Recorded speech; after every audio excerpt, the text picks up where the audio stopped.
నక్షత్రం 3వ పాదం వారు పఠించవలసిన విష్ణు సహస్రనామ శ్లోకం మరియు వివరణ ఈ వీడియోలో తెలుసుకుందాం. జీవో వినీత సాక్షి ముకుందో మిత విక్రమ అంబోనిధి రణంతాత్మ మహోదధి శయాంతక. ఈ శ్లోకంలో శ్రీ మహావిష్ణువుని 8 నామాలతో కీర్తించారు. మొదటి నామం ఓం జీవాయ నమః. మన శరీరంలో జీవుడిగా ఉన్న శ్రీ మహావిష్ణువుకు నమస్కారం. రెండవ నామం ఓం వినయిత్రే సాక్షినే నమః. తన ప్రియభక్తులకు ఉన్న వినయ సంపదకు సాక్షిగా ఉన్న శ్రీ మహావిష్ణువుకు నమస్కారం. మూడవ నామం ఓం ముకుందాయ నమః. నిష్కామ కర్మలు చేయవారికి మోక్షము అందించేవాడైన శ్రీ మహావిష్ణువుకు నమస్కారం. నాలుగవ నామం ఓం అమిత విక్రమాయ నమః.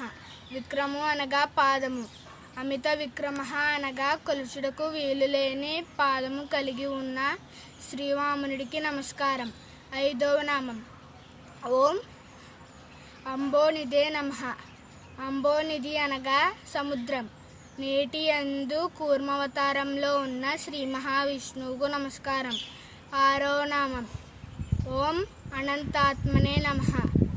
విశ్వమంతయు చిత్ర విచిత్ర రూపములో ఉన్న శ్రీ మహావిష్ణువుకు నమస్కారం. ఏడవ నామం ఓం మహోదధిశయాయ నమః. ప్రళయం నందు వటపత్రసాయిగా ఉన్న శ్రీ మహావిష్ణువుకు నమస్కారం. ఎనిమిదవ నామం ఓం హంతకాయ నమః. తన ప్రియభక్తులలో ఉన్న కామ క్రోధ లోభ మొదలైన చెడు గుణాలను అణిచివేసి వాడైన శ్రీ మహావిష్ణువుకు నమస్కారం.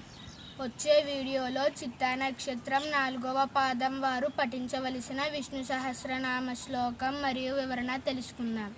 అశ్విని భరణి హస్త స్వాతి చిత్త పాదాల వారు పఠించవలసిన విష్ణు సహస్రనామ శ్లోకాలు మరియు వివరణ ఉంది.